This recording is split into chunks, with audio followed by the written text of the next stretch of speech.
Welcome back. Sports and adversity unfortunately coincide from time to time. In the most recent example, Michigan high school basketball star Wes Leonard collapsed and died after hitting a game-winning shot earlier this month.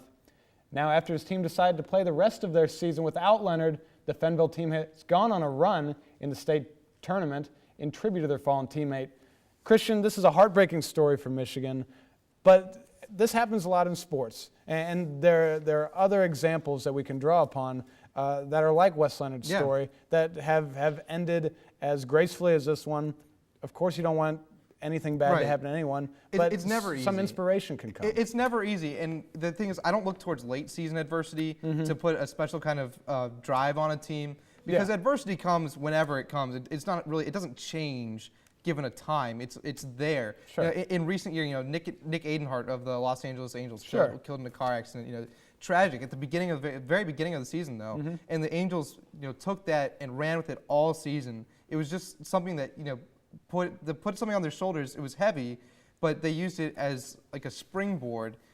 And his image is on their outfield wall now. He'll be there forever. That is one. The one that immediately comes to mind is Hank Gathers from Loyola Marymount. I think it was the 80s or 90s.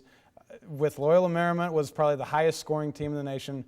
He dies on the court just like Wes Leonard, and they go on an Elite Eight run with his best friend Bo Kimball taking left-handed free throw shots. There was a 30 for 30 on it on ESPN. Touching story. That one obviously it's a clear example of this almost exact same story. Another one that I think of, and it's a little bit of a stretch, but the murder of Jasper Howard at Connecticut, the football player. Connecticut makes a BCS bowl game this year in tribute to Jasper Howard.